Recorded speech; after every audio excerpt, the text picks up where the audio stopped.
Good evening from the Health Education campus of Case Western Reserve University and the Cleveland Clinic. I'm Chris Wallace of Fox News, and I welcome you to the first of the 2020 presidential debates between President Donald J. Trump and former Vice President Joe Biden. This debate is sponsored by the Commission on Presidential Debates. The commission has designed the format, 6 roughly 15-minute segments, with 2-minute answers from each candidate to the first question, then open discussion for the rest of each segment. Both campaigns have agreed to these rules. For the record, I decided the topics and the questions in each topic. I can assure you, none of the questions has been shared with the commission or the two candidates. This debate is being conducted under health and safety protocols designed by the Cleveland Clinic, which is serving as the health security advisor to the commission for all 4 debates. As a precaution, both campaigns have agreed the candidates will not shake hands at the beginning of tonight's debate. The audience here in the hall has promised to remain silent. No cheers, no boos or other interruptions, so we, and more importantly you, can focus on what the candidates have to say. No noise except right now, as we welcome the Republican nominee, President Trump, and the Democratic nominee, Vice President Biden.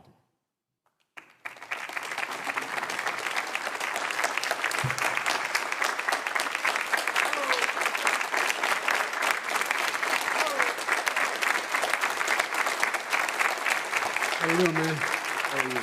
I'm well.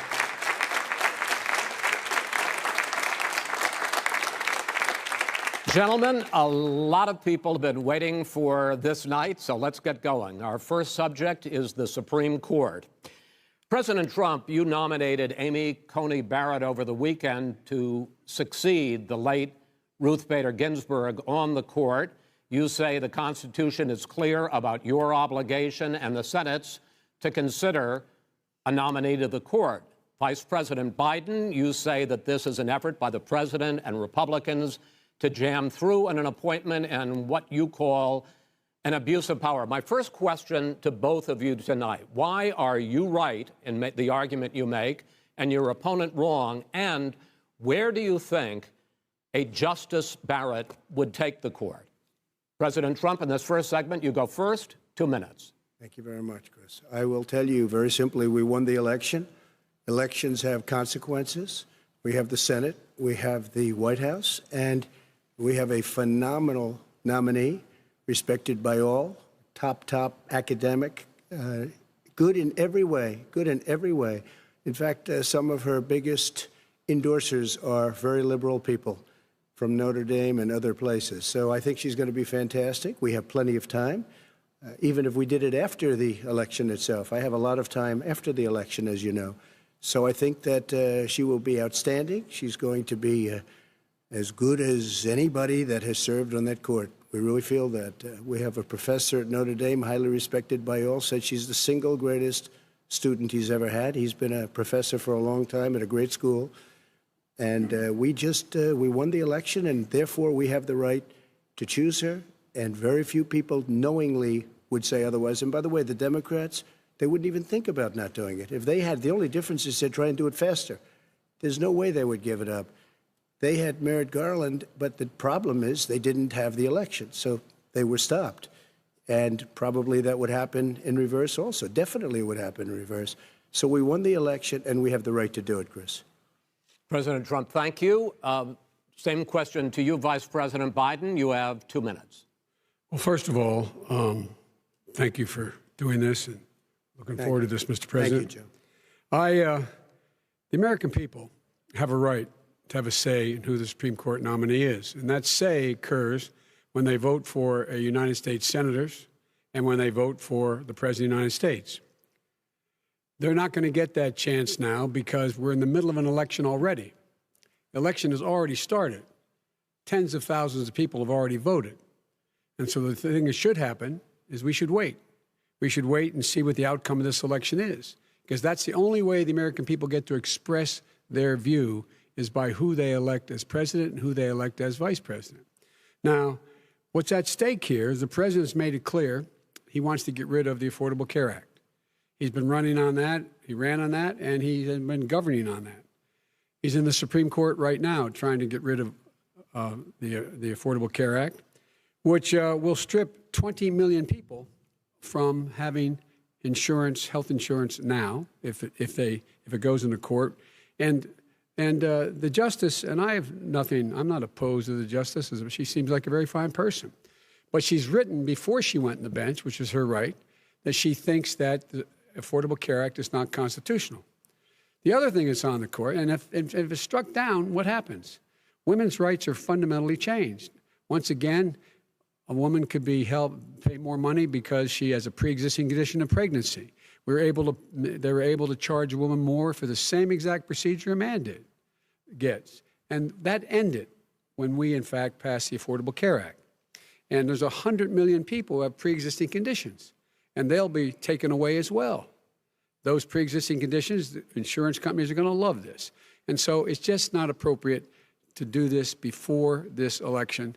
If he wins the election and the Senate is Democrat or Republican, then he goes forward. If not, we should wait until February. All right. There aren't 100 million people with pre-existing conditions. As far as the say is concerned, the people already had their say. Okay, Justice Ginsburg said very powerfully, very strongly, at some point, 10 years ago or so, she said a president and the Senate is elected for a period of time, but a president's elected for 4 years. We're not elected for 3 years. I'm not elected for 3 years. So we have the Senate, we have a president. He's elected to the next during election. that period of time, we have an opening. I'm not elected for 3 years. I'm elected for 4 years. And the 100 million people, Joe, the 100 million people is totally wrong. I don't know where you got that number.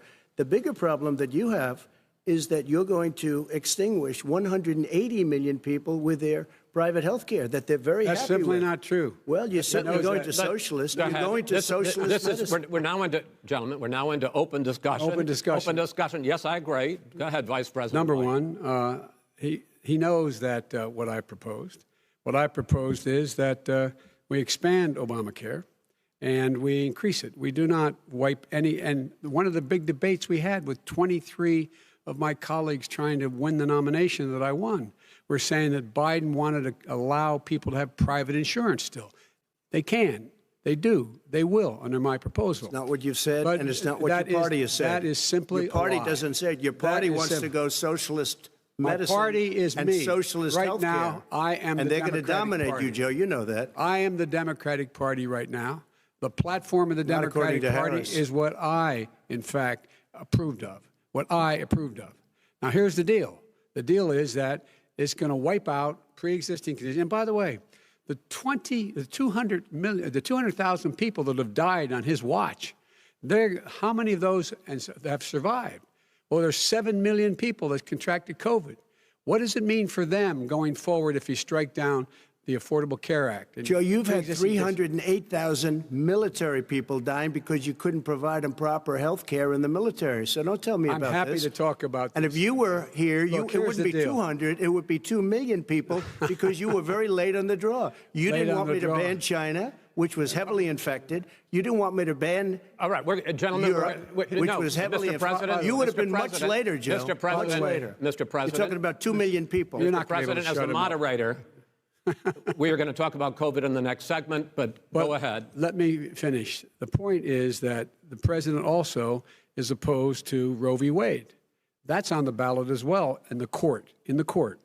And so that's also at stake right now. And so the election is already You don't know it's begun. on the ballot. Why is it on the ballot? Because Why is it on the ballot? It's not on the ballot. It's on the ballot in the court. I don't think so. In the court. Well, there's nothing happening there. Donald, would you and just you don't be quiet know for a her minute? view on Roe v. Wade. You I don't know her view. Well, all right. Let's talk.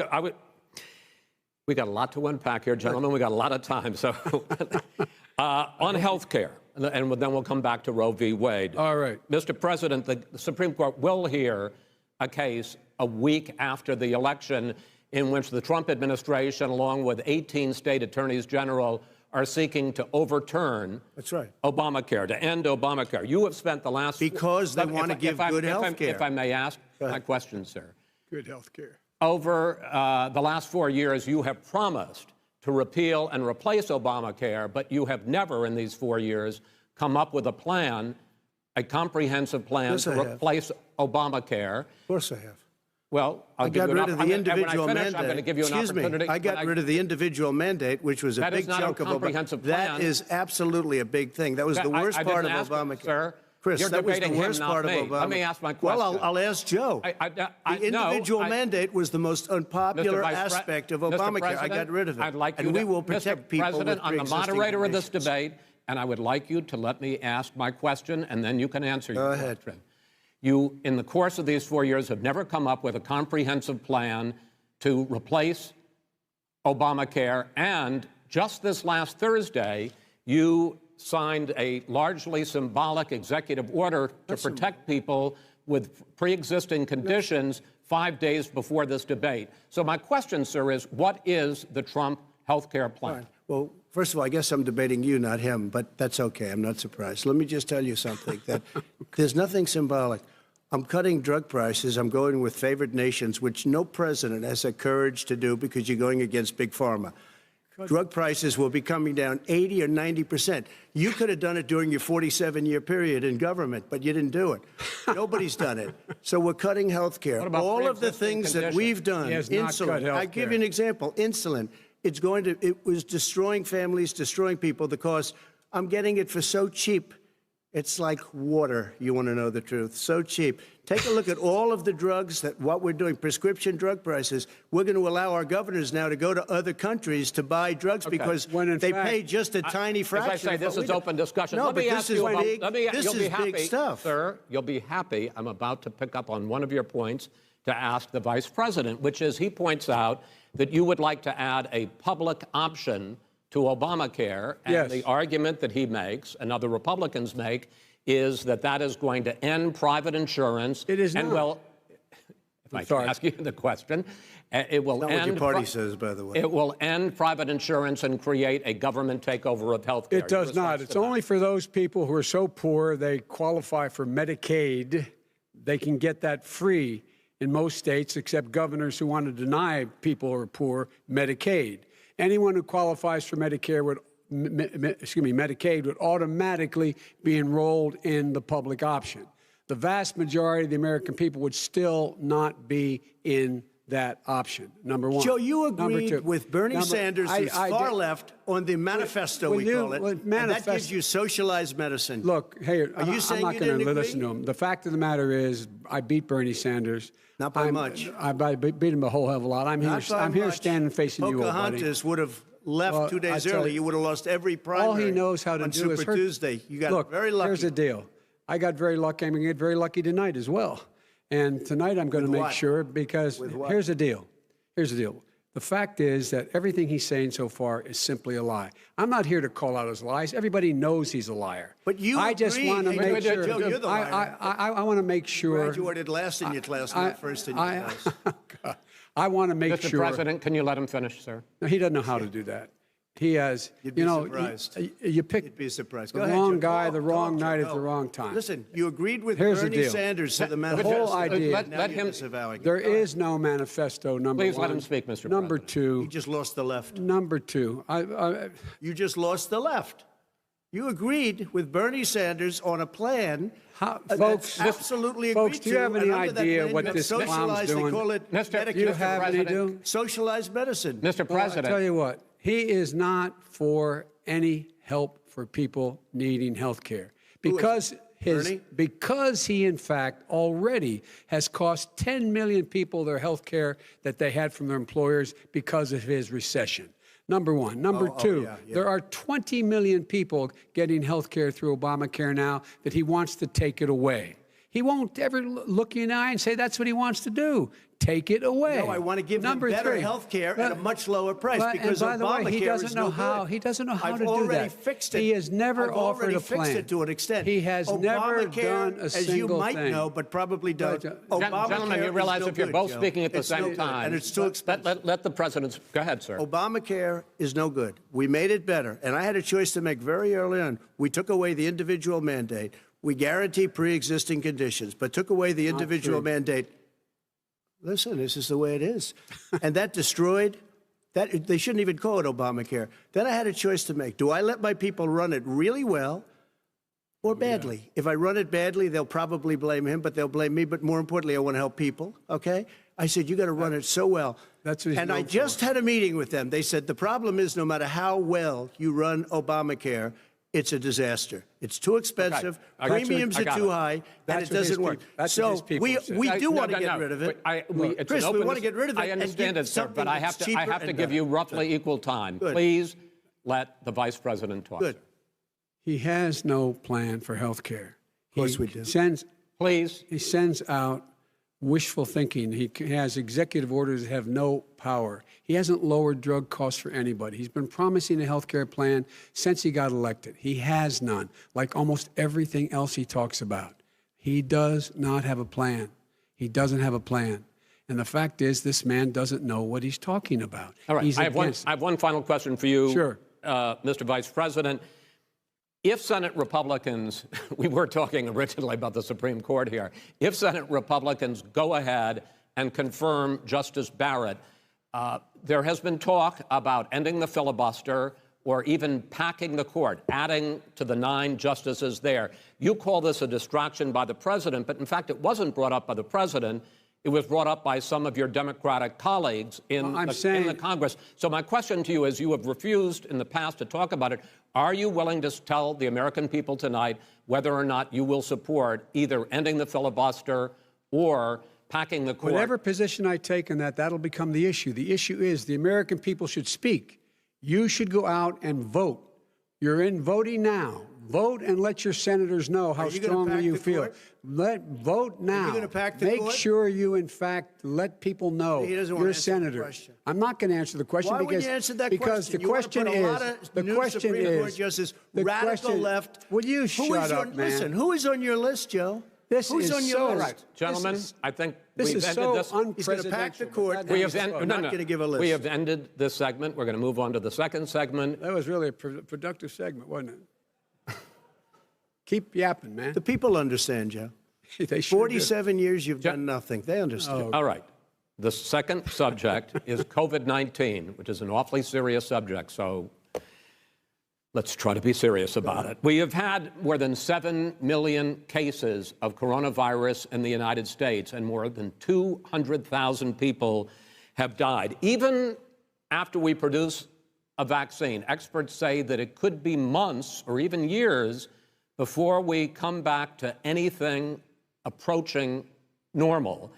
My question for both of you is, based on what you have said and done so far and what you have said you would do starting in 2021, why should the American people trust you more than your opponent to deal with this public health crisis going forward? In this case, the question goes to you first, sir. 2 minutes uninterrupted.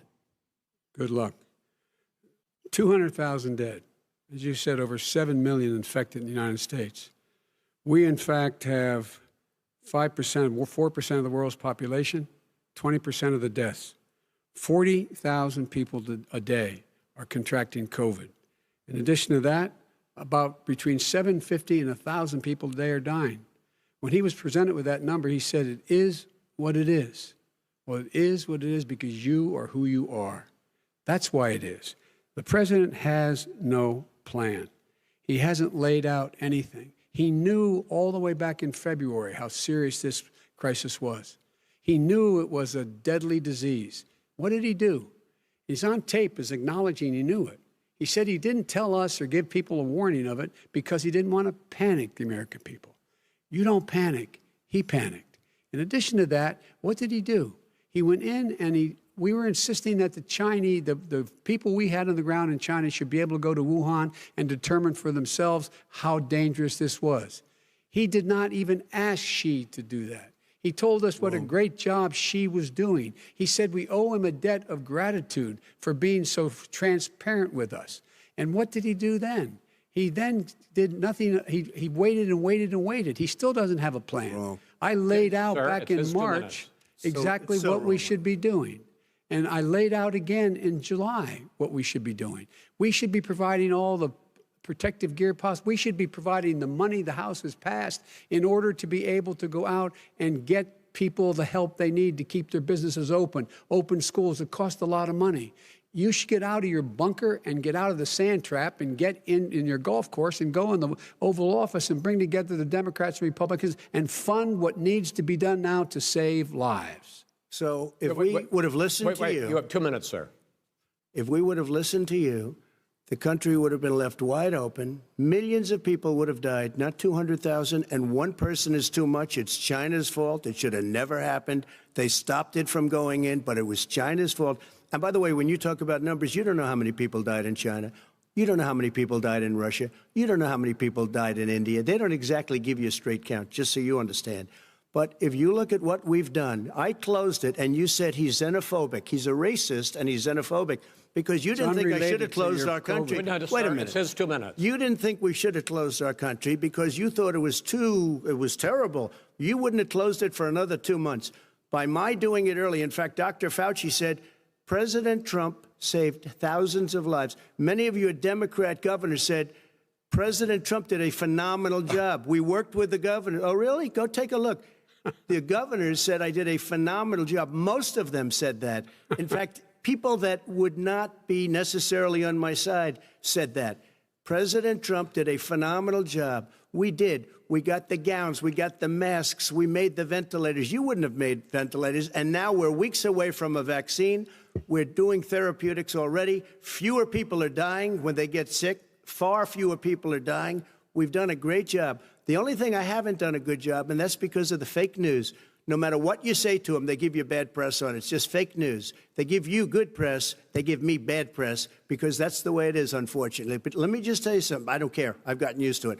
But I'll tell you, Joe, you could never have done the job that we did. You don't have it in your blood. You could have never done that job. I know how to do the job.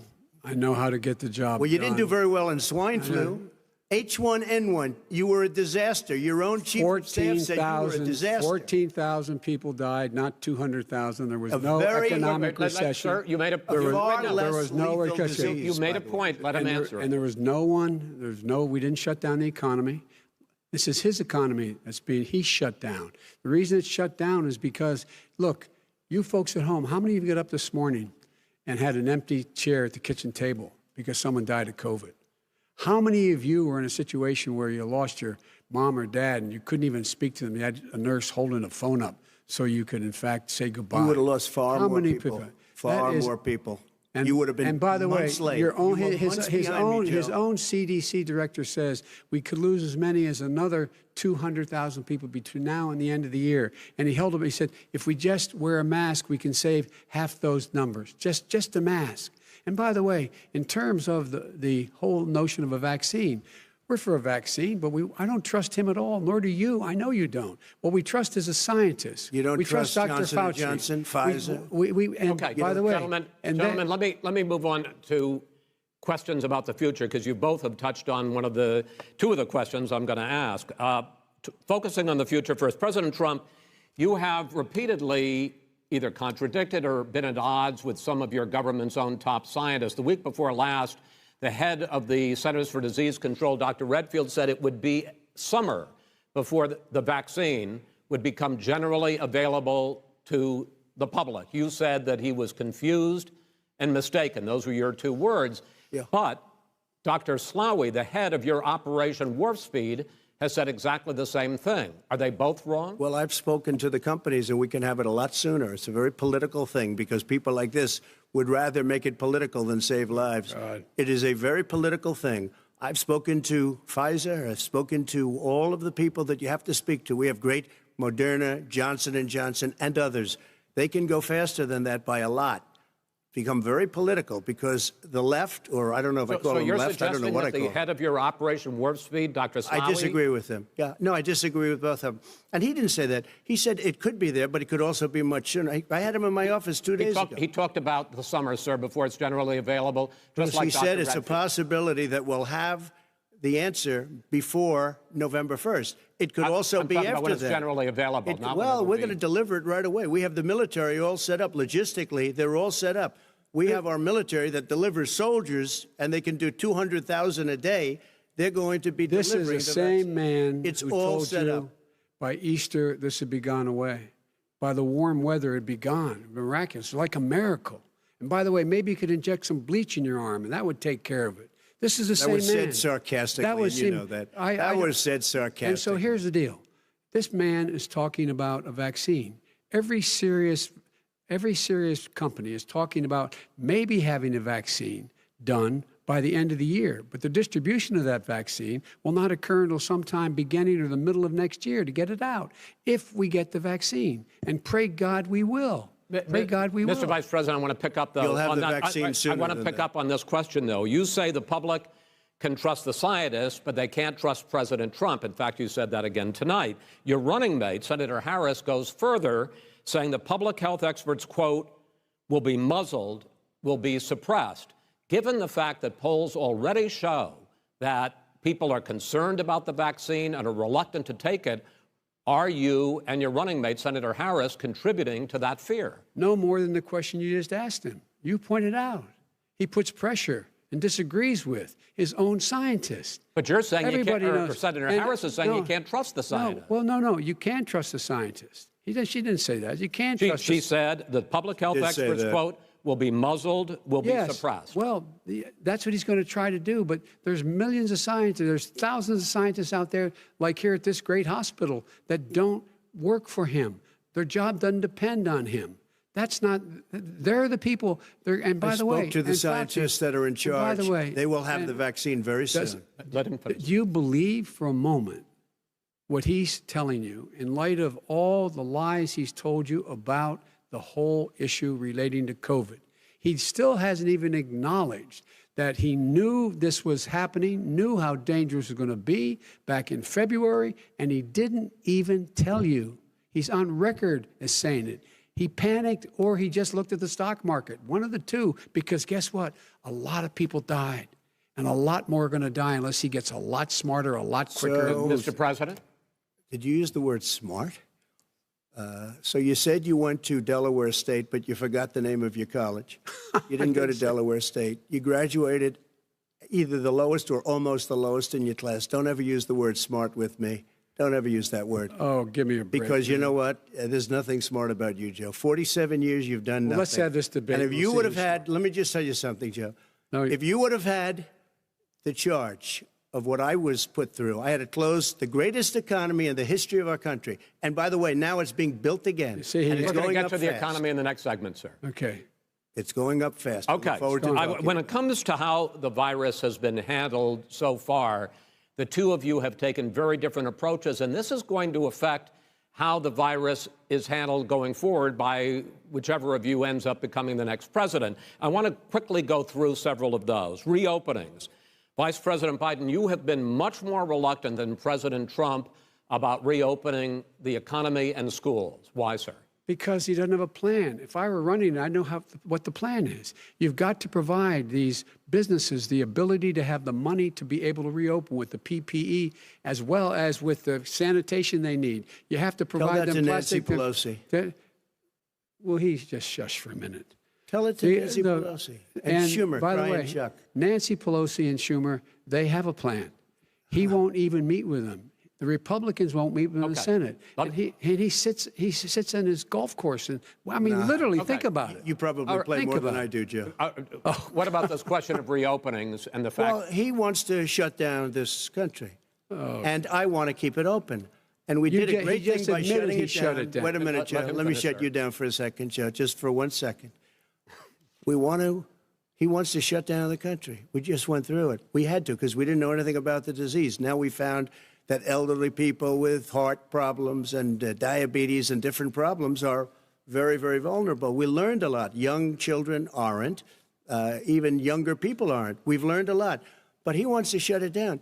More people will be hurt by continuing. If you look at Pennsylvania, if you look at certain states that have been shut down, they have Democrat governors all. One of the reasons they're shut down is because they want to keep it shut down until after the election on November 3rd. I want to move on to another because subject. it's a I want to move political on to another subject. I gotta respond. But those states are not doing well that are shut down right now. Respond to that. President Trump, you have begun to increasingly question the effectiveness of masks as a disease preventer. And in fact, recently you have cited the issue of waiters touching their masks and touching plates. Are you questioning No, I think the masks efficacy are of okay. You have masks? to understand, if you look, I mean, I have a mask right here. I put a mask on, when I think I need it. Tonight, as an example, everybody's had a test, and you've had social distancing and all of the things that you have to. But I Just wear like your masks rallies. when needed. When needed, I wear masks. Okay, let me ask. I don't wear masks like him. Every time you see him, he's got a mask. He could be speaking 200 feet away from it. He shows up with the biggest mask I've ever seen. I will say this. Vice President Biden, go ahead, sir. Look, the way to open businesses is give them the wherewithal to be able to open. We provided money. The Congress. But I was asking you, sir, about masks. Well, masks make a big difference. His own head of the CDC said if we just wore masks between now, everybody wore masks in social distance between now and January, we'd probably save up to 100,000 lives. It matters. And they've also said the opposite. They've also said no serious person said the opposite. Well, look serious at Dr. Fauci. Dr. Fauci said the opposite. He did not say the opposite. We got a little bit more than a minute left in this masks segment. Are not good. Then he changed his mind. He said masks good. I'm okay with masks. I want to ask you both about one last subject, because your different approaches has even affected the way that you have campaigned. President Trump, you're holding large rallies with crowds packed together, thousands of people. Outside, yes, sir, agreed. Vice President Biden, you are holding much smaller events with... Because nobody will show up. People with... Well, it's true. Nobody shows up to his rallies. All right. In any case, why you holding the big rallies? Why you not? You go first, sir. Because people want to hear what I have to say. I mean, But are you not worried about it job spreading as a disease? president, and I'll have 35,000 people show up at airports. We use airports. Are you and not worried hangars, about and we the have a disease lot of issues, people. sir? Well, so far, we have had no problem whatsoever. It's outside. That's a big difference, according to the experts. And we do them outside. We have tremendous crowds, as you see. I mean, and literally on 24 hours' notice. And Joe does the circles and has 3 people someplace. Okay. By the way, did you see one of the last big rallies he had? And a reporter came up to him to ask him a question. He said, no, stand back. Put on your mask. Put on a mask. Have you been tested? I'm way far away from those other people. That's what he said. I can't. I'm going to be okay. He's not worried about you. He's not worried about the people out there breathing in one another. We've had no negative cheek to jowl. No negative effect. We've had no negative effect. And we've had 35,000, 40,000 people at these rallies. Just quickly finish up, because I want to move on to our next. Yes, I would. He's been totally irresponsible the way in which he has handled the social distancing and people wearing masks, basically encouraged them not to. All right. He's a fool on this. If you could get the crowds, you would have done the same thing. But you can't. Nobody cares. Gentlemen, can we move on to the cares. Gentlemen, can we move on to the economy? Yes. The economy is, I think it's fair to say, recovering faster than expected from the shutdown. Much faster. In the second quarter, the unemployment rate fell to 8.4% last month. The Federal Reserve says the hit to growth, which is going to be there, is not going to be nearly as big as they had expected. President Trump, you say we are in a V-shaped recovery. Vice President Biden, you say it's more of a K-shape. What difference does that mean to the American people in terms of the economy? President Trump, in this segment, you go first. So we built the greatest economy in history. We closed it down because of the China plague. When the plague came in, we closed it down, which was very hard psychologically to do. He didn't think we should close it down, and he was wrong. And again, 2 million people would be dead now. Instead of still 204,000 people is too much. One person is too much. Should have never happened from China. But what happened is we closed it down, and now we're reopening, and we're doing record business. We had 10.4 million people in a 4-month period that we've put back into the workforce. That's a record the likes of which nobody's ever seen before. And he wants to close down he will shut it down again. He will destroy this country. You know, a lot of people, between drugs and alcohol and depression, when you start shutting it down, you take a look at what's happening in some of your Democrat-run states where they have these tough shutdowns. And I'm telling you, it's because they don't want to open it. One of them came out last week. You saw that. Oh, we're going to open up on November 9th. Why November 9th? Because it's after the election. They think they're hurting us by keeping them closed. They're hurting people. People know what to do. They can social distance. They can wash their hands. They can wear masks. They can do whatever they want. But they got to open these states up. When you look at North Carolina, when you look, and these governors are under siege, Pennsylvania, Michigan, and a couple of others. You got to open these states up. It's not fair. You're talking about almost it's like being in prison. And you look at what's going on with divorce, look at what's going on with alcoholism and drugs. It's a very, very sad thing. And he'll close down the whole country. This guy will close down the whole country and destroy our country. Our country is coming back incredibly well, setting records as it does it. We don't need somebody to come in and say, let's shut it down. All right. Your 2 minutes, sir. We're now moved to you. As I said, posing the question, the president says it's a V-shaped recovery. You say it's a K-shaped recovery. What's the difference? The difference is millionaires and billionaires like him in the middle of the COVID crisis have done very well. Billionaires have made another $300 billion because of his profligate tax proposal, and he only focused on the market. But you folks at home, you folks living in Scranton and Claymont and all the small towns and working class towns in America, how well are you doing? This guy paid a total of $750 in taxes. Sir, wait, no, sir, it's just wrong statement. Yeah, I understand. You've agreed to the 2 minutes, so please let him have it. Do I get my time back? The fact is that he has, in fact, worked on this in a way that he's going to be the first president of the United States to leave office having fewer jobs in his administration than when he became president. Fewer jobs than when he became president. First one in American history. Secondly, the people who have lost their jobs are those people who have been on the front lines, those people who have been saving our lives, those people who have been out there dying, people who've been putting themselves in the way to make sure that we could all try to make it. And the idea that he is insisting that we go forward and open when you have almost half the states in America with a significant increase in COVID deaths and COVID cases in the United States of America. And he wants to open it up more. Why does he want to open it up? Why doesn't he take care of the American? You can't fix the economy until you fix the COVID crisis. And he has no intention of doing anything about making it better for you all at home in terms of your health and your safety. Schools. Why aren't schools open?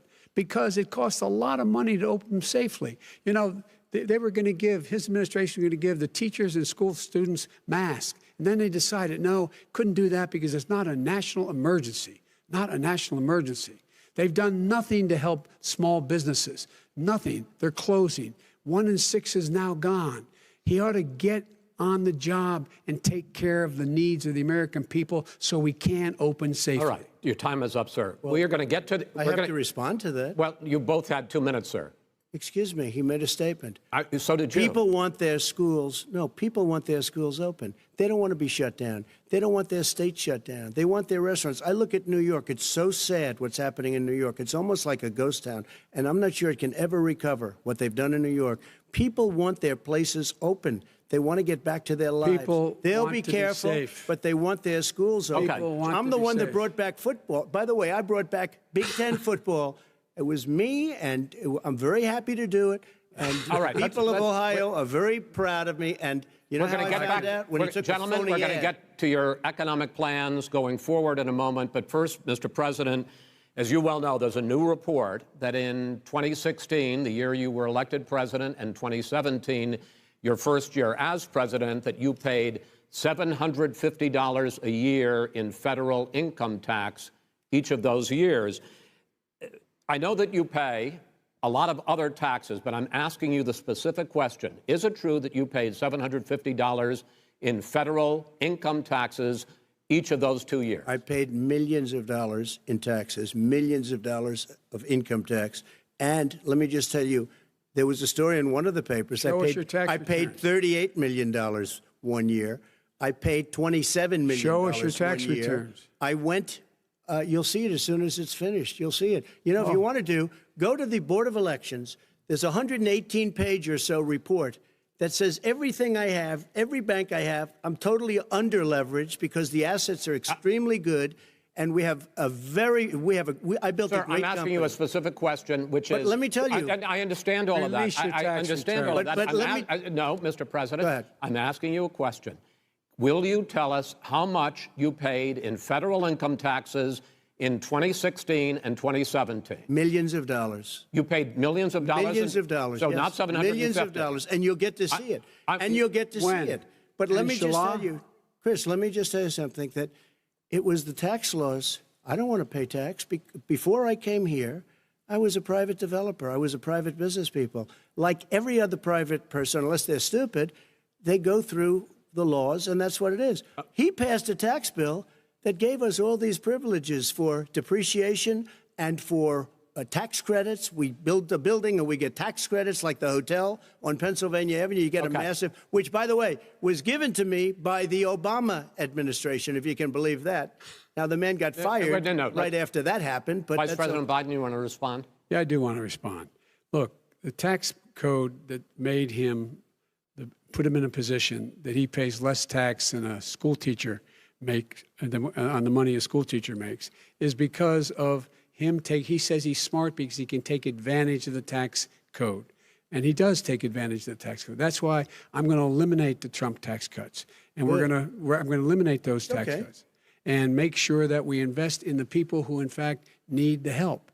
People out there need help. But why didn't you do it over the last 25 years? Because you weren't president. Because you weren't president screwing things up. You were a senator. And You're by the way, worst president America has ever had. Hey, Come Joe, on. let me just tell you, Joe, I've done more in 47 months. I've done more than you've done in 47 years, Joe. We've done things that you never even thought of doing, including fixing the broken military that you gave me, including taking care of your vets. Mr. President, we're talking about the economy. I'd like to ask you about your plans going forward because, Mr. Vice President, your economic plan, if you were to be elected president, focuses a lot on big government, big taxes, big spending. I want to focus first on the taxes. You propose more than $4 trillion over a decade in new taxes on individuals making more than $400,000 a year and on corporations. President Trump says that that kind of an increase in taxes is going to hurt the economy as it's just coming out of a recession. Well, just take a look at what the analysis done by Wall Street firms. Points out that my economic plan would create 7 million more jobs than his in 4 years, number one. And number two, it would create an additional $1 trillion in economic growth because it would be about buying American. That we're going to make this federal government spend $600 billion a year on everything from ships to steel to buildings and the like.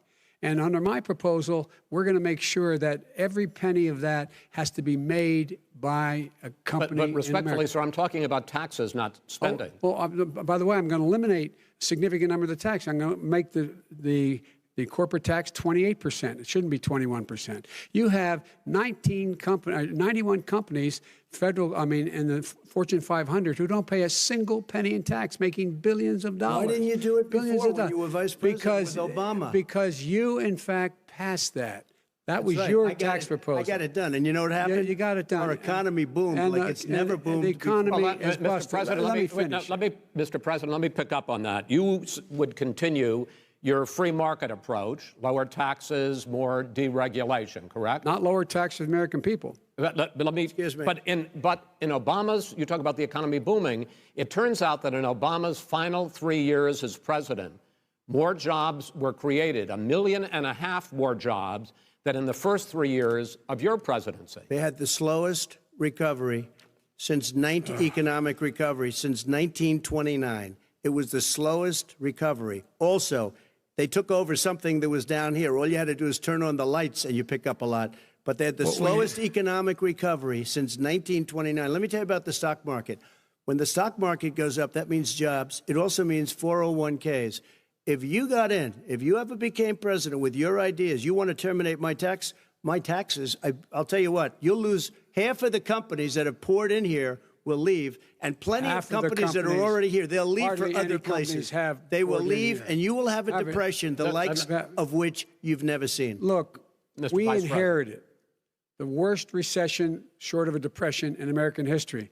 I was asked to bring it back. We were able to have an economic recovery that created the jobs you're talking about. We handed him a booming economy. He blew it. It wasn't booming. Blew it. He blew it. It wasn't booming. It was the weakest recovery since 1929. Is it fair to say he blew it when fact, there was record low unemployment before COVID? Yeah, but because what he did, even before COVID, manufacturing went in the hole. Manufacturing went in a hole. Excuse number me, one. Chris. Wait. Number two. Chris. Number three. They said it would take. No, you were number two. No. Chris. They said it would This take a guy is miracle to bring back manufacturing. I brought back 700,000 jobs. They brought back nothing. They gave up on manufacturing. We Part did of not my agree. standard fare. I'm the guy that He brought totally back gave the up on automobile manufacturing. industry. All right, let him. We brought back, I was asked to bring back Chrysler and General Motors. We brought them back right here in the state of Ohio and Michigan. He blew it. They're gone. He blew it. And in fact, they're going. Ohio had the best year it's ever had last year. Michigan had the best year they've ever had. That is not Many true. car companies No, came in from Germany, from Japan, went to Michigan, went to Ohio. They're not having And that. they didn't come in with you. Mr. Vice President, go ahead. And so you take a look at what he's actually done. He's done very little. His trade deals are the same way. He talks about these great trade deals. You know, he talks about the art of the deal. China's perfected the art of the steal. We have a higher deficit with China now than we did before. We have the highest trade deficit China with ate Mexico. your lunch, down All right, gentlemen, 18%. China ate your lunch, Joe. And no wonder your son goes in and he takes out billions of dollars, to manage. He makes millions of dollars. And also, Simply while we're not at it, true. why is it, just out of curiosity, the mayor of Moscow's wife gave your son $3.5 million. What did he do to deserve it? What did he do with Burisma to deserve $183,000? You've asked your question, let him answer. None of that is true. Oh, really? He didn't Totally, get No, $3.5 million? Mr. President, totally- Mr. President, please. totally ask the question. discredited. Totally discredited. And by the way, Well, wait, he didn't get No, no. $3.5 million, Joe? Mr. Vice, He got Mr. $3.5 million. President, it is not true. Oh, really? Mr. Oh. President, But, it's an open discussion, please. Now, It's a fact. Well, It you is have not a raised an fact. issue. Let the It's been Vice totally President answer. discredited. Did There was a Burisma pay him report. $183,000 a month with no experience in energy? Mr. Look, President, no job. My son did nothing wrong at Burisma. I think he did. and Mr. the only President, guy that let did him something- answer. He doesn't want to let me answer because he knows I have the truth. His position has been totally, thoroughly discredited. who? And The media? By everybody. Well, by the media, by our because they refuse to allies, by talk the about it World because they're Bank, embarrassed. by everyone has discredited. Matter of fact, even Mr. the people President, who please stop. testified under oath. So let me under ask you oath, this, under- Joe. under No, oath. go ahead, Mr. I'm listening to Even the you. people under, He got $3.5 million from testified- Moscow. He testified under oath in his administration, said, I did my job and I did it very well. Oh, I really? did it I'd like to know honorably. who they are. Well, I'll give you the list I'll of the fire people who them. testified. No, go ahead, sir. Sure, you've already fired most of them because they did a good Because job. some people don't well, do a good here's job. With you, Go they ahead. say- You get here's the wait deal. a minute. You get the final word, Mr. Well, it's hard to get any word in with this clown. Excuse me, this Hey, this let me just person. say, Joe, No. I'm Mr. President. I'm $3.5 Mr. million, President. Joe. That is simply Why did not he true. deserve $3.5 million It from did- Moscow? Look, here's the deal. We want to talk about families and ethics. I don't want to do that. I mean, his family we could talk about all night. His family's My already... family, No, let him go. my Let- family already lost wrote a fortune by That's coming right. down Go and ahead. helping Go us ahead. with Go ahead, government. sir. And that's such a... they're right That's here. it, Mr. That's President. such Every a great... single one of them lost This a is not fortune about President. my coming and family or helping his us with family. It's government. about your family, They the didn't American collect people. $3.5 million He for doesn't... nothing. That's not true. It doesn't want to talk about what you need. You, the American people. It's about you. That's what we're talking about you here. should All right, that's Not the, end about of here. the, that's the end of the Shouldn't have segment. taken the money. We're moving on. He didn't take them. Well, Vice it's a President, but Chris, no, can I be honest? It's a very important Try to be question. honest. No, He stood up. No, he stood up, the answer to and the he question is threatened no. Ukraine. No, sir. With $1 billion, Sir, if you don't that get rid of is the force. You know what? You're absolutely wait, not stop. You're on true. tape You're doing it. You're going to You're on have tape. True. Gentlemen. Is- I hate to raise Chris, my voice, but he's on it seems tape. to be, why should I be different than the two of you? So here's the Got a deal. good point. We have 6 segments. We have ended that segment. We're going to go to the next segment. In that segment, you each are going to have 2 uninterrupted moments. In those 2 uninterrupted minutes, Mr. President, you can say anything you want. I'm going to ask a question about race, but if you want to answer about something else, go ahead. But I think that the country would be better served if we allowed both people to speak with fewer interruptions. I'm appealing to you, sir, to do that. Well, and him too. Well, frankly, you've been doing more interrupting Well, that's than all he right, has. but he does plenty. Well, less than, sir, less there's than, plenty. no, less than you have. Let's please continue on. The issue of race. Vice President Biden, you say that President Trump's response to the violence in Charlottesville 3 years ago, when he talked about very fine people on both sides, was what directly led you to launch this run for president. Oh, yeah, sure. President Trump, you have often said that you believe you have done more for Black Americans than any president, with the possible exception of Abraham Lincoln. My question for the two of you is, why should voters trust you rather than your opponent to deal with the race issues facing this country over the next 4 years? Vice President Biden, you go first. It's about equity and equality. It's about decency. It's about the Constitution. And we have never walked away from trying to require equity for everyone, equality for the whole of America. But we've never accomplished it. But we've never walked away from it like he has done. It is true. The reason I got in the race is when those people, close your eyes, remember what those people look like coming out of the fields carrying torches, their veins bulging, just spewing anti-Semitic bile, and accompanied by the Ku Klux Klan. A young woman got killed. And they asked the president what he thought. He said there were very fine people on both sides. No president has ever said anything like that. It is who's now, who second point I'd make to you is that when Floyd was killed, when Mr. Floyd was killed, there was a peaceful protest in front of the White House. What did he do? He came out of his bunker, had the military use tear gas on him so he could walk across to a church and hold up a Bible. And then what happened after that? The bishop of that very church said that it was a disgrace. The general who was with him said all he ever wants to do is divide people, not unite people at all. This is a president who has used everything as a dog whistle to try to generate racist hatred, racist division. This is a man who, in fact, you talk about helping African Americans. 1 in 1,000 African Americans has been killed because of the coronavirus. And if he doesn't do something quickly, by the end of the year, 1 in 500 will have been killed. 1 in 500 African Americans. This man is a savior of African Americans. This man cares at all. This man's done virtually nothing. Look, the fact is that you have to look at what he talks about. You have to look at what he did. And what he did has been disastrous for the African American community.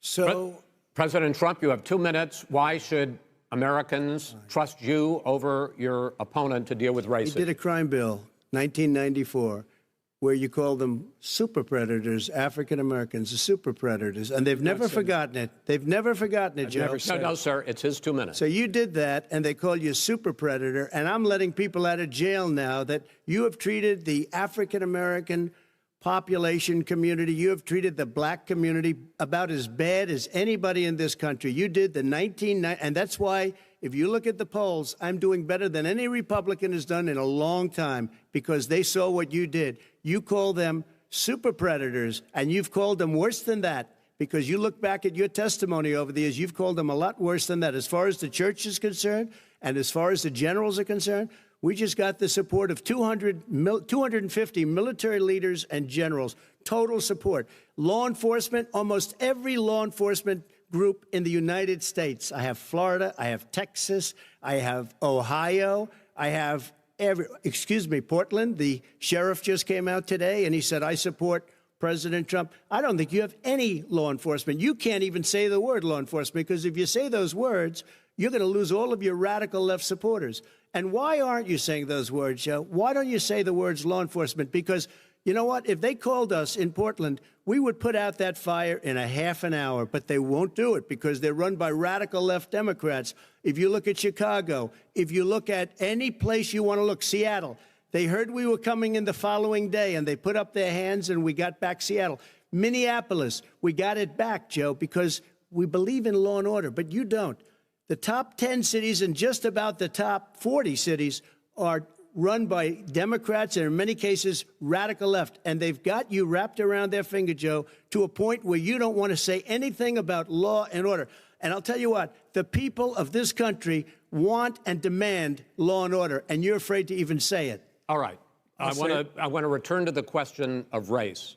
Vice President Biden, after the grand jury in the Breonna Taylor case decided not to charge any of the police with homicide, you said it raises the question, quote, whether justice could be equally applied in America. Do you believe that there is a separate but unequal system of justice for blacks in this country? Yes, there is. There's systemic injustice in this country, in education and work and in law enforcement and the way in which it's enforced.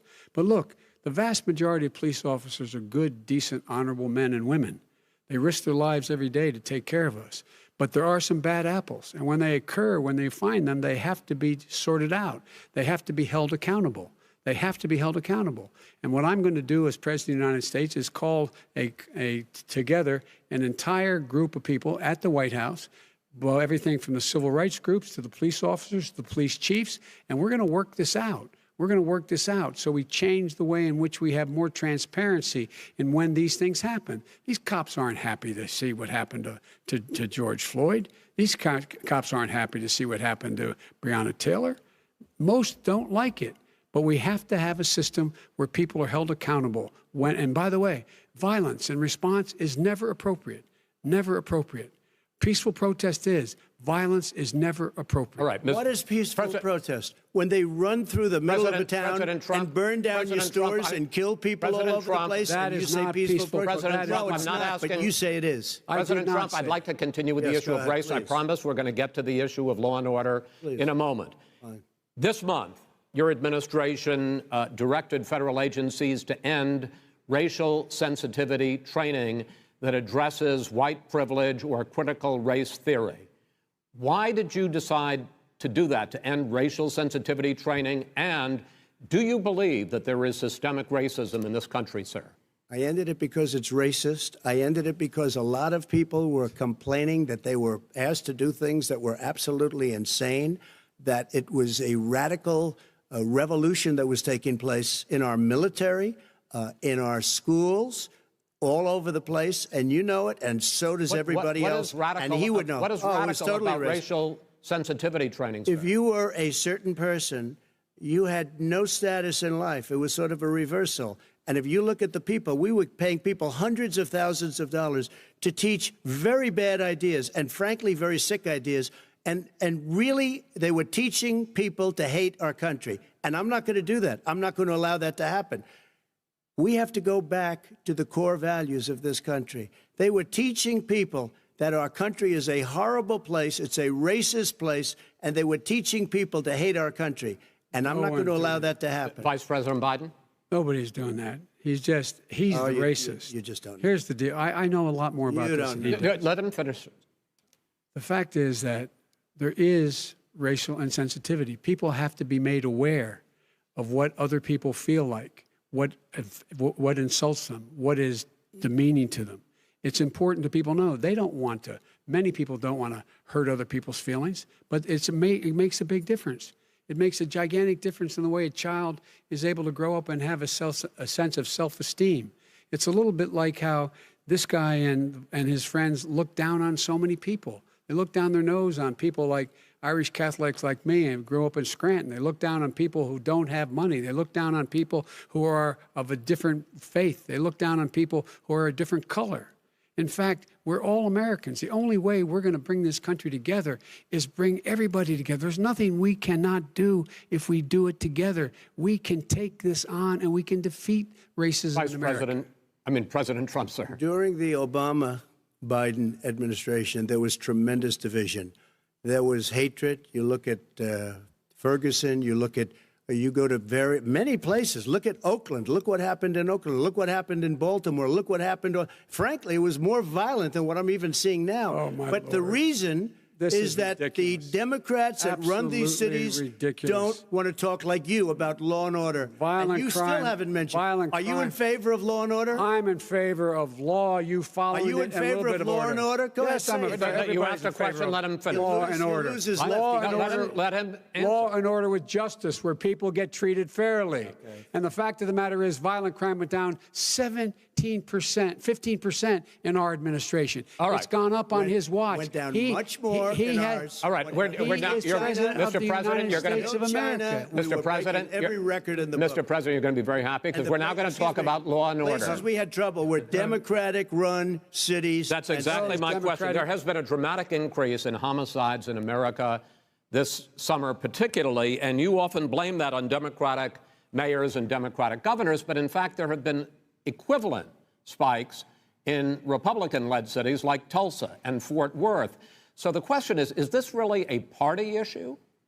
I think it's a party issue. You can bring in a couple of examples, but if you look at Chicago, what's going on in Chicago, where 53 people were shot and 8 died, shot.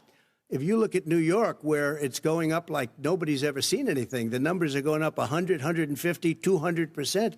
Crime. It is crazy what's going on. And he doesn't want to say law and order because he can't, because he'll lose his radical left supporters. And once he does that, it's over with. But if he ever got to run this country and they ran it the way he would want to run it, we would have our suburbs would be gone. By the way, our suburbs would be gone, and you would see problems like you've never seen. He wouldn't know a suburb unless he took a wrong turn. Oh, I know suburbs. He would not. So much Go ahead. Wait a minute. I was raised in the suburbs. This is not 1950. All these dog whistles and racism don't work anymore. Suburbs are by and large integrated. There's many people today driving their kids to soccer practice and or to black and white and Hispanic in the same car as there have been any time in the past. What really is a threat to the suburbs and their safety is his failure to deal with COVID. They're dying in the suburbs. His failure to deal with the environment. They're being flooded. They're being burned out because his refusal to do anything. That's why the suburbs are in trouble. I do want to talk about this issue of law and order, though. And in the joint recommendation that came from the Biden-Bernie Sanders task force, you talked about, quote, reimagining policing. First of all, what does reimagining policing mean, and do you support? It means. Let me, if I might finish the question. What does reimagining policing mean, and do you support the Black Lives Matter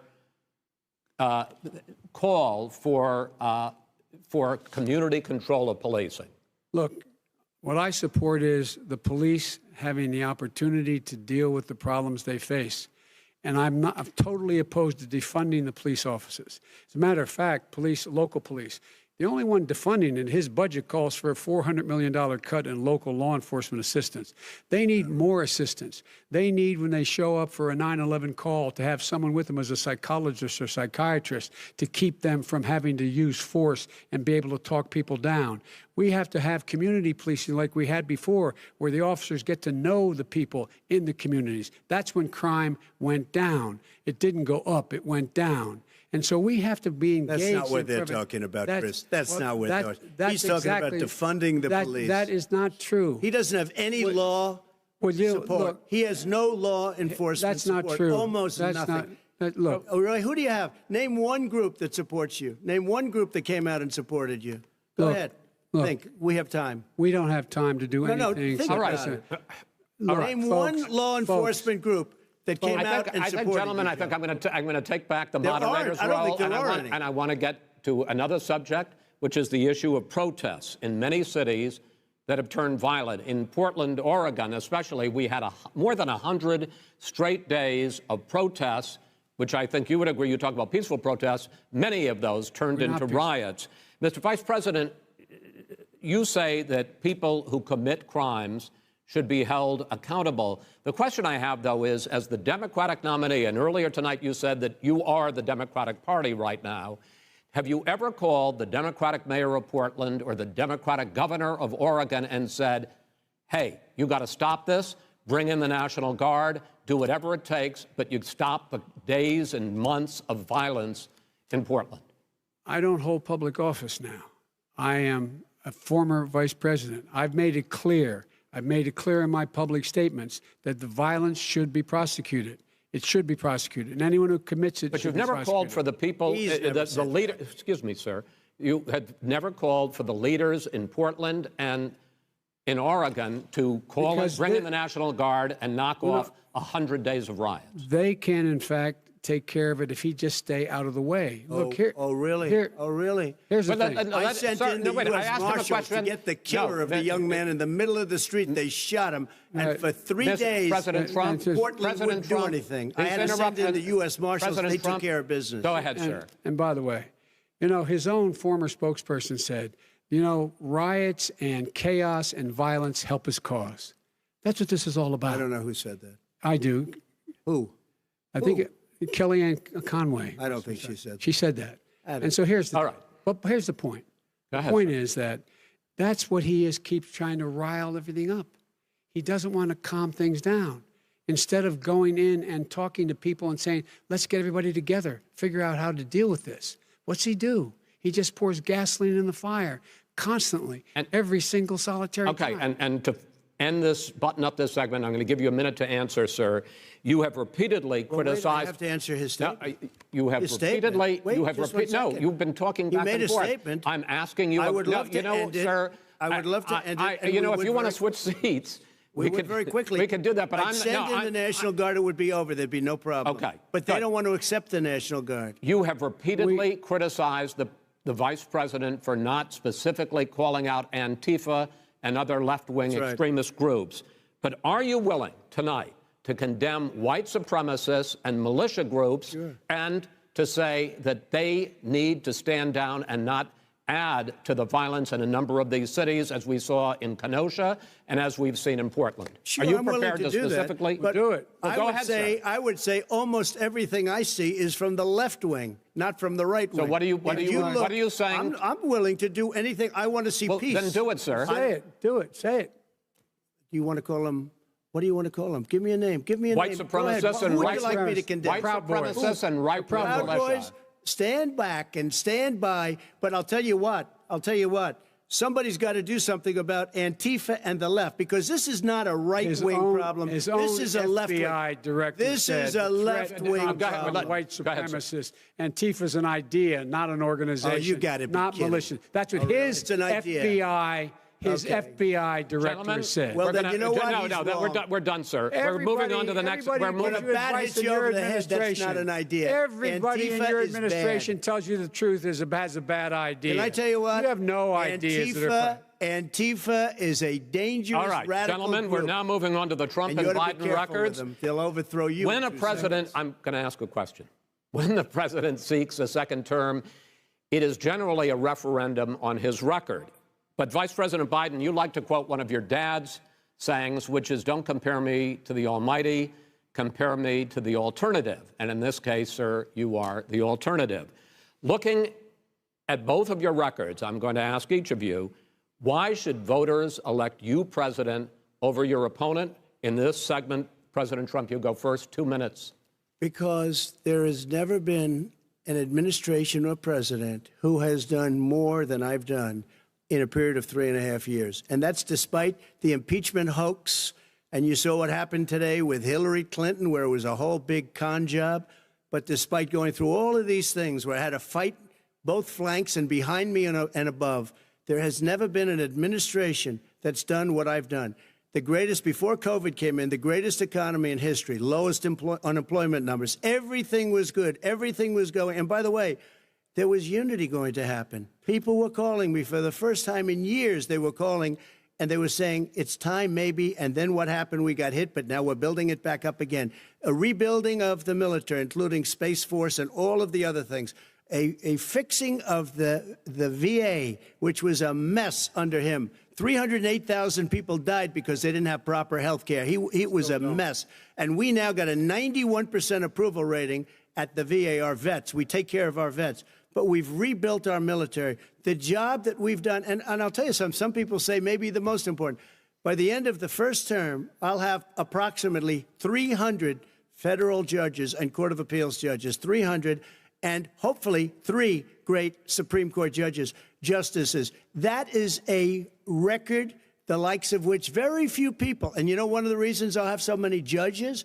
Because President Obama and him left me 128 judges to fill. When you leave office, you don't leave any judges. That's like, you just don't do that. They left 128 openings, and if I were a member of his party, because they have a little different philosophy, I'd say if you left us 128 openings, you can't be a good president, you can't be a good vice president. But I want to thank you, because it gives us almost, it'll probably be above that number by the end of this term. 300 judges. It's a record. Looking at both your records, why should voters elect you president as opposed to President Trump? You have 2 minutes uninterrupted. Under this president, we become weaker, sicker, poorer, more divided, and more violent. When I was vice president, we inherited a recession. I was asked to fix it. I did. We left him a booming economy, and he caused the recession. With regard to being weaker, the fact is that I've gone head-to-head with Putin and made it clear to him we're not going to take any of his stuff. He's Putin's puppy. He still refuses to even say anything to Putin about the bounty on the heads of American soldiers. Your son got $3.5 million. And by the way, my son... Wait a minute. Mr. President, your campaign agreed to both sides would get 2-minute answers uninterrupted. Well, your side agreed to it, and why don't you observe what your campaign agreed to as a ground rule, okay, sir? He never keeps his word. Can you add back no, I'm not asking. That was a rhetorical question. Can you Go add ahead, back sir. 30 seconds? Yeah, Because, yes, okay. you may have. All right. Go ahead. So, thirdly, we're poor. The billionaires have gotten much more wealthy by a tune of over $300 to $400 billion more just since COVID. You in the home, you got less. You're in more trouble than you were before. In terms of being more violent, when we were in office, there were 15% less violence in America than there is today. He's president of the United States. It's on his watch. And with regard to more divided, the nation can't stay divided. We can't be this way. And speaking of my son, the way you talk about the military, the way you talk about them being losers and being and just being suckers. My son was in Iraq. He spent a year there. He got the Bronze Star. He got the Conspicuous Service Medal. He was not a loser.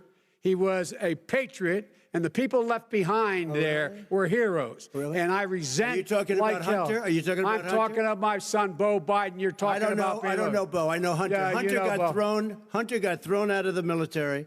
He was thrown out, dishonorably discharged. That's not true. He wasn't dishonorably. Cocaine use.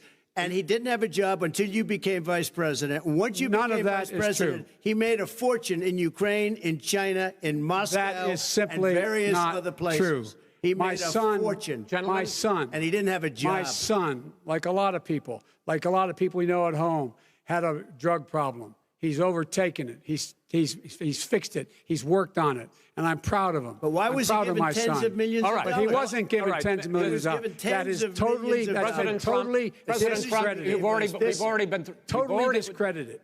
We've already been through this. I think the American people would rather hear about more substantial subjects. Well, you know, as the moderator, sir, I'm going to make a judgment call here. Gets $3.5 million from the mayor of Moscow. Let's talk about that. True. Gentlemen, that report is totally discredited. Mitt Romney on that committee said it wasn't worth taxpayers' money, that report. It was written for political reasons. You know, I'd like to talk about climate change. So would I. Okay. The forest fires in the West are raging now. They have burned millions of acres. They have displaced hundreds of thousands of people. When state officials there blame the fires on climate change, Mr. President, you said, I don't think the science knows. Over your 4 years, you have pulled the U.S. out of the Paris Climate Accord. You have rolled back a number of Obama environmental records. What do you believe about the science of climate change? And what will you do in the next 4 years to confront it? I want crystal clean water and air. I want beautiful, clean air. We have now the lowest carbon. If you look at our numbers right now, we are doing phenomenally. But I haven't destroyed our businesses. Our businesses aren't put out of commission. If you look at the Paris Accord, it was a disaster from our standpoint. And people are actually very happy about what's going on because our businesses are doing well. As far as the fires are concerned, you need forest management in addition to everything else. The forest floors are loaded up with trees, dead trees that are years old, and they're like tinder, and leaves and everything else. You drop a cigarette in there, the whole forest burns down. You've got to have forest management. What do you believe? Got to have cuts. What do you believe about the science of climate change, sir? I believe that we have to do everything we can to have immaculate air, immaculate water, and do whatever else we can that's good. You know, we're planting 1 billion trees, the Billion Tree Project, and it's very exciting for a lot of people. You believe that human pollution, greenhouse gas emissions contributes to the global warming of this planet? I think a lot of things do, but I think to an extent, yes. But I also think we have to do better management of our forests. Every year, I get the call, California's burning. California's burning. If that was cleaned, if that were if you had forest management, good forest management, you wouldn't be getting those calls. You know, in Europe, they have forest cities. They're called forest cities. They maintain their forests. They manage their forests. I was with the head of a major country. It's a forest city. He said, sir, we have trees that are far more, they ignite much easier than California. There shouldn't be that problem. I spoke with the governor about it. I'm getting along very well with the governor. But I said, you know, at some point, you can't every year have hundreds of thousands of acres of land just burned to the ground. But, sir, that's burning down because of a lack of management. But, sir, if you believe in the science of climate change, why have you rolled back the Obama Clean Power Plan, which limited carbon emissions in power plants? Why have you relaxed? Because it was driving energy prices through the sky. Why have you relaxed fuel economy standards that are going to create more pollution from cars and trucks? Well, not really, because what's happening is the car is much less expensive and it's a much safer car, and you're talking about a tiny difference. And then what would happen, because of the cost of the car, you would have at least double and triple the number of cars purchased. We have the old slugs out there that are 10, 12 years old. If you did that, the car would be safer. It would be much cheaper by $3,500. In the case of California, they've simply ignored No, but you would take a lot of cars off the market because people would be able to afford a car. Now, and by the way, we're going to see how that turns out. But a lot of people agree with me, many people. The car has gotten so expensive because they have computers all over the place for an extra little bit of gasoline. And I'm okay with electric cars, too. I think I'm all for electric cars. I've given big incentives for electric cars. But what they've done in California is just crazy. Right. Vice President Biden, I'd like you to respond to the president's climate change record, but I also want to ask you about a concern. You proposed $2 trillion in green jobs. You talk about new limits, not abolishing, but new limits on fracking, ending the use of fossil fuels to generate electricity by 2035, and zero net emission of greenhouse gases by 2050. The president says a lot of these things would tank the economy and cost millions of jobs. He's absolutely wrong, number one. Number two, if in fact, during our administration, the Recovery Act, I was in charge, able to bring down the cost of renewable energy to cheaper than or as cheap as coal and gas and oil. Nobody's going to build another coal-fired plant in America. No one's going to build another oil-fired plant in America. They're going to move to renewable energy, number one. Number two, we're going to make sure that we are able to take the federal fleet and turn it into a fleet that's run on their electric vehicles. Making sure that we can do that, we're going to put 500,000 charging stations and all of the highways that we're going to be building in the future. We're going to build an economy that, in fact, is going to provide for the ability us to take 4 million buildings and make sure that they, in fact, are weatherized in a way that, in fact, they'll emit significantly less gas and oil because the heat will not be going out. There's so many things that we can do now to create thousands and thousands of jobs. We can get to net zero in terms of energy production by 2035. Not only not costing people jobs, creating millions of good paying jobs, not $15 an hour, but prevailing wage, by having a new infrastructure that, in fact, is green. And the first thing I will do, I will rejoin the Paris Accord. I will join the Paris Accord because with us out of it, look what's happening. It's all falling apart. And talk about someone who has no relationship with foreign policy. Brazil, the rainforests of Brazil are being torn down, are being ripped down. More carbon is absorbed in that rainforest than every bit of carbon that's emitted in the United States. Instead of doing something about that, I would be gathering up and making sure we had the countries of the world coming up with $20 billion and say, here's $20 billion. Stop tearing down the forest. And if you don't, then you're going to have significant economic consequences. What about the argument that President Trump basically says that you have to balance environmental interests and economic interests, and he's drawn his line? Well, he hadn't drawn a line. He still, for example, he wants to make sure that methane's not a problem. You can now emit more methane without it being a problem. Methane. This is a guy who says that you don't have to have mileage standards for automobiles that exist now. This is a guy who says that, well, the fact that it's all true. And here's the deal. He's talking about the Green New Deal, and it's not $2 billion or $20 billion, as you said. It's $100 trillion. I'm talking about where they want to rip down buildings for a minute, and then you can go. and rebuild the building. No, it's the that is dumbest, not- most that ridiculous. is not where the airplanes are out of minute, sir. business, That's where two-car systems are out, where they Not want true. to take out the cows too. Not That's not true. true either, right? Not this true. is a $100 Simply, trillion. look, That's more money than our is- country could make in that is 100 simply years if we're not going. the case. All right, let me destroy our because I country. actually wait a minute, sir. I actually have studied your plan, and it includes upgrading 4 million buildings, weatherizing 2 million homes over 4 years, building 1.5 million energy-efficient homes. So the question becomes: the president is saying, I think some people who support the president would say that sounds like it's going to cost a lot of money and hurt the economy. What it's going to do is going to create thousands and millions of jobs, good-paying jobs. Let him finish, sir. He doesn't know how to do that. $100 billion. The fact is, it's going to create millions of good-paying jobs, and these tax incentives to people for people to weatherize, which he wants to get rid of. It's going to make the economy much safer. Look how much we're paying now to deal with the hurricanes. By the way, he has an answer for hurricanes. He said maybe we should drop a nuclear weapon on them. They may. I never said that. That's at all. he did say. You made it up. And here's the deal. You make up a lot of things. We are going to be in a position where we can create hard, good jobs by making sure the environment is clean and we all are in better shape. We spend billions of dollars now, on floods, hurricanes, rising seas. We're in real trouble. Look what's happened just in the Midwest with these storms that come through and wipe out entire sections and counties in Iowa.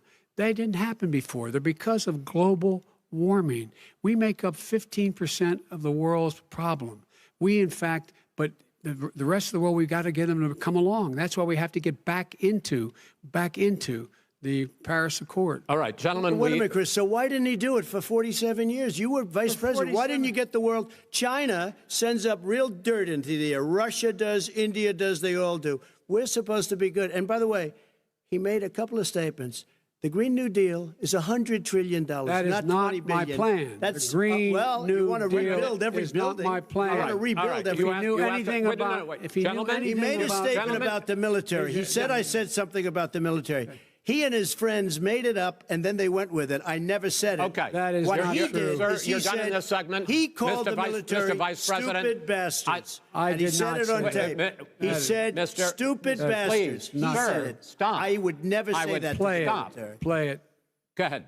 Mr. You're on Vice tape. President answered his final question. The final question is, I can't remember which of all his rantings. I'm having a little trouble myself. But and about the economy and about this question of what it's going to cost. The economy. I mean, the Green New Deal and the idea of what your environmental changes will do. The Green New Deal will pay for itself as we move forward. We're not going to build plants that, in fact, are great polluting plants. So do you We're going to support build the Green New Deal?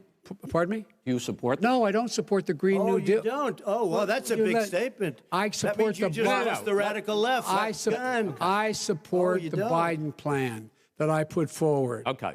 The Biden plan, which is different than what he calls the radical Green New Deal. All right, gentlemen, final segment, election integrity. As we meet tonight, millions of Americans are receiving mail-in ballots or going to vote early. How confident should we be that this will be a fair election? And what are you prepared to do over the next 5+ weeks, because it'll not only be to Election Day, but also counting some ballots, mail-in ballots after Election Day. What are you prepared to do to reassure the American people that the next president will be the legitimate winner of this election? In this final segment, Mr. Vice President, you go first. Prepared to let people vote. They should go to iwillvote.com, decide how they're going to vote, when they're going to vote, and what means by which they're going to vote. His own Homeland Security Director, and as well as the FBI Director, says there is no evidence at all that mail-in ballots are a source of being manipulated and cheating. They said that. The fact is that there are going to be millions of people because of COVID that are going to be voting by mail-in ballots, like he does, by the way. He sits behind the Resolute desk and sends his ballot to Florida, number one. Number two, we're going to make sure that those people who want to vote in person are able to vote because enough poll watchers are there to make sure they can socially distance. The polls are open on time, and the polls stay open until the votes are counted. And this is all about trying to dissuade people from voting because he's trying to scare people into thinking that it's not going to be legitimate. Show up and vote. You will determine the outcome of this election. Vote, vote, vote. If you're able to vote early in your state, vote early. If you're able to vote in person, vote in person. Vote whatever way is the best way for you, because he cannot stop you from being able to determine the outcome of this election. And in terms of whether or not, when the votes are counted, and they're all counted, that will be accepted. If I win, that will be accepted. If I lose, that'll be accepted. But by the way, if in fact he says he's not sure what he's going to accept, well, let me tell you something. It doesn't matter, because if we get the votes, it's going to be all over. He's going to go. He can't stay in power. It won't happen. It won't happen. So vote. Just make sure you understand you have it in your control to determine what this country is going to look like the next 4 years. Is it going to change, or are you going to get 4 more years of these lies? Mr. President, 2 minutes. So when I listened to Joe talking about a transition, there's been no transition from when I won. I won that election. And if you look at crooked Hillary Clinton, if you look at all of the different people, there was no transition, because they came after me trying to do a coup. They came after me spying on my campaign. They started from the day I won, and even before I won, from the day I came down the escalator with our First Lady. They were a disaster. They were a disgrace to our country. And we've caught them. We've caught them all. We've got it all on tape. We've caught them all. And by the way, you gave the idea for the Logan Act against General Flynn. You better take a look at that, because we caught you in a sense. And President Obama was sitting in the office. He knew about it, too. So don't tell me about a free transition. As far as the ballots are concerned, it's a disaster. A solicited ballot, okay, solicited is okay. You're soliciting, you're asking, they send it back, you send it back. I did that. If you have an unsolicited, they're sending millions of ballots all over the country. There's fraud. They found them in creeks. They found some with the name Trump, just happened to have the name Trump just the other day in a waste paper basket. They're being sent all over the place. They sent 2 in a Democrat area. They sent out 1,000 ballots. Everybody got 2 ballots. This is going to be a fraud like you've never seen. The other thing, it's nice on November 3rd, you're watching and you see who won the election. And I think we're going to do well, because people are really happy with the job we've done. But you know what? We won't know. We might not know for months, because these ballots are going to be all over. Take a look at what happened in Manhattan. Take a look at what happened in New Jersey. Take a look at what happened in Virginia and other places. They're not losing 2%, 1%, which, by the way, is too much. An election could be won or lost with that. They're losing 30 and 40%. It's a fraud, and it's a shame. And can you imagine where they say you have to have your ballot in by November 10th? November 10th. That means that's 7 days after the election, in theory, should have been announced. Okay. We have major states with that, sir, all run by 2 Democrats. 2 minutes is 2 minutes. All run by Democrats. It's President Trump. It's a rigged election. You're going to be able to continue. You have been charging for months that mail-in balloting is going to be a disaster. You say it's rigged, that it's going to lead to fraud. But in 2018, in the last midterm election, 31 million people voted mail-in voting. That was a quarter, more than a quarter of all the voters that year cast their ballots by mail. Now that millions of mail-in ballots have gone out, what are you going to do about it? And are you counting on the Supreme Court, including a Justice Barrett, to settle any dispute? Yeah, I think I'm counting on them to look at the ballots, definitely. I hope we don't need them in terms of the election itself. But for the ballots, I think so. Because what's happening is incredible. I read today, where at least 1% of the ballots for 2016 were invalidated. They take them, we don't like them, we don't like them. But what they are you throw going to them do out about left it? There are right. millions of ballots going out What you do is you go and vote. You do a solicited ballot, and that's okay, or you go and vote. I'm asking you about the fact that millions of people... You go and vote. You go and vote. But like what I'm they, saying is, like they used to in the old... Millions of people... You either do, Chris, a solicited ballot where you're sending it in, they're sending it back, and you're sending... They have mailmen with lots of it. Did you see what's going on? Take a look at West Virginia, mailmen selling the ballots. They're being sold. They're being dumped in rivers. This is a horrible thing for our country. This is not going to end well. There is no evidence this is not going to end well. 5 states have had mail-in ballots for the last decade or more. 5, including 2 Republican states. and you don't have to solicit the ballot. It's sent to you. It's sent to your home. What we're saying is, they're saying is that it has to be a postmark by the time, by Election Day. If it doesn't get in till the 7th, 8th, 9th, it still should be counted. He's just afraid of counting the votes because he knows wrong. the outcome. You're wrong. I want to continue with you on this, Vice counting President Biden. Chris, he's so wrong when he makes a statement like that. Excuse me, Vice President Biden, the biggest problem, in fact, over the years with mail-in voting has not been fraud historically. It has been that sizable numbers, sometimes hundreds of thousands of ballots are thrown out because they have not been properly filled out, or there is some other irregularity, or they missed the deadline. So the question I have is, are you concerned that the Supreme Court, with a Justice Barrett, will settle any dispute? I'm concerned that any court would settle this because here's the deal. When you get a ballot and you fill it out, you're supposed to have an affidavit. If you didn't know, you have someone say that this is me.